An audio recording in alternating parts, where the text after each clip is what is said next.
Good morning to you. Thanks for joining us on your Thursday, September 7th. We've got a ton to fill you in on, including a vote that could bring a section of Facebook's parent company, Meta, right here in the Twin Cities. Yeah, big news there. Plus, Eva has two brand new stories to share with us.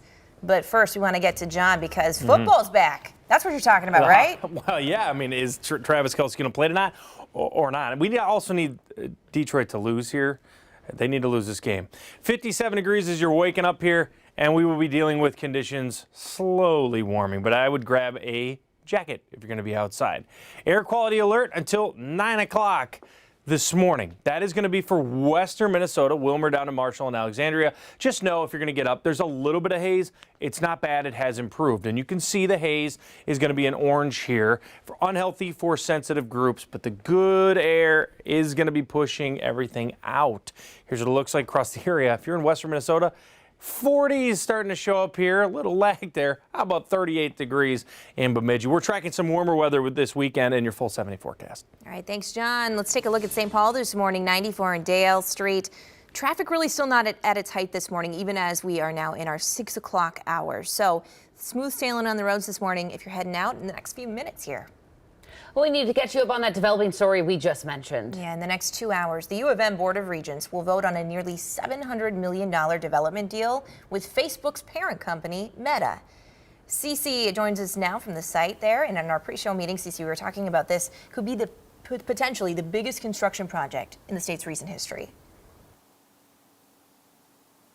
Yeah, you're absolutely right. Big things could potentially be happening down here in Rosemount. But as you mentioned, U of M Board of Regents scheduled to meet at 8 a.m. this morning. And why the U is involved in this is because Meta wants to build a new data center on some of their land.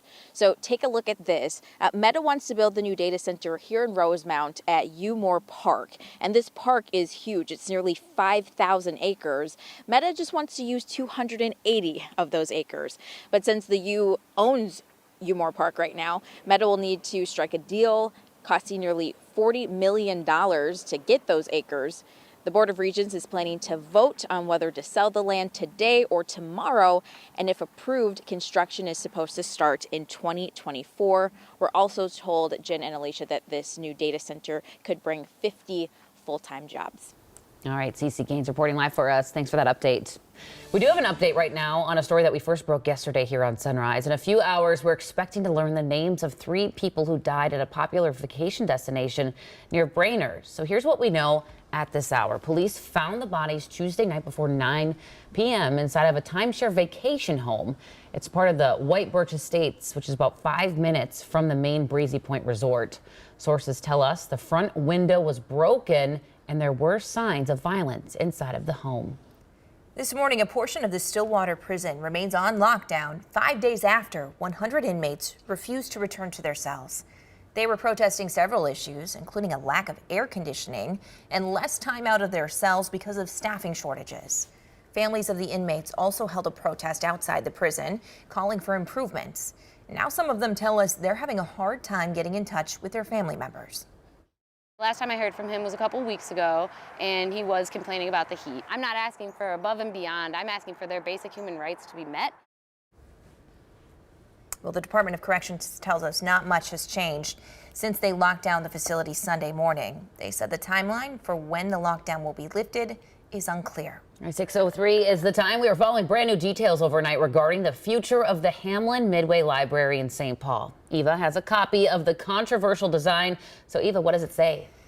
Hi, Alicia. So this is a copy of the Environmental Assessment Worksheet, or EAW, proposing the demolition of the Hamlin Midway Library and making it look like this. These are the renderings. I spent the last half hour reviewing this, and what it basically is, it's a compilation of the permits required, public comment, and analysis of the project and the impact it will have on the environment. One of the reasons it's so controversial is because this building is listed on the National Register of Historic Places.